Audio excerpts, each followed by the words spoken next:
Bonjour à tout le monde. Donc je reprécise, je ne suis pas mécanicien, c'est plutôt la débrouille.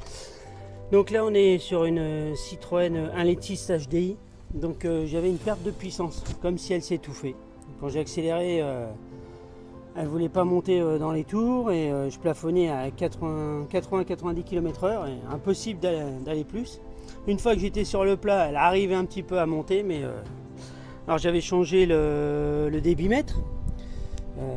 Ça n'a rien fait du tout. Il y avait la vanne EGR aussi que j'ai changé qui est derrière. J'ai démonté le FAP, je l'ai complètement nettoyé et tout. Et rien n'y faisait. Et du coup, je me suis orienté sur ça. Alors a priori, je crois que c'est la chambre de décompression. Si je dis pas de bêtises, après, dans les termes, je ne me connais pas trop. Donc c'était la... J'ai vu que sur la durite, sur celle-ci, là, juste ce petit bout là qui est ici, là, en fin de compte de l'air passé.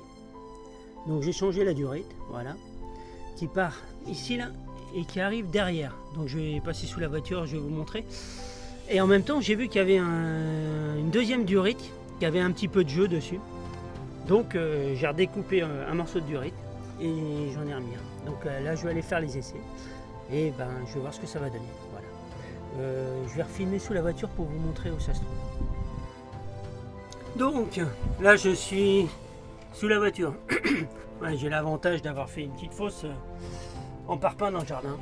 Voilà, comme ça me permet de passer sous la voiture quand j'ai besoin. Donc là je vais essayer de passer le bras. Ça va pas être facile. Voilà, juste ici on voit les deux durites. Celle qui vient ici, là, voilà. Et moi j'ai changé l'autre donc qui remonte. Voilà. Donc celle-ci avait un petit peu de jeu, elle descendait toute seule. A priori, il n'y a pas trop de pression, là, c'est juste de l'évacuation d'air, je ne sais pas. Et du coup, j'ai remis ma durite, là, j'en ai redécoupé un bout, et puis l'autre, je l'ai rebranché, voilà. Donc, on y arrive aussi par le dessus, mais il faut vraiment avoir des petites mains. Bon, moi, j'ai réussi par le dessus, mais j'ai quand même regardé par le dessous comment c'était fait. Voilà, les amis, donc là, je vais aller faire l'essai, puis je vous dis si ça tourne. A plus tard.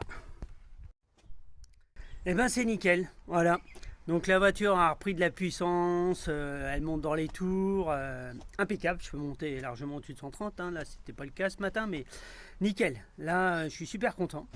Bon c'est vrai que j'ai dû changer, racheter un débitmètre, une vanne EGR, démontage du FAP, nettoyage, mais bon ça n'aura pas été fait pour rien. Donc si un jour vous avez les mêmes symptômes, n'hésitez pas à regarder les durites, ça reviendra beaucoup moins cher, voilà. Mais du coup, c'est une voiture qui a 184 000 km et qui tourne super. Bon, bah, j'espère que ça pourra en aider certains. Voilà. Bah, bonne journée à tous. Allez, bye bye.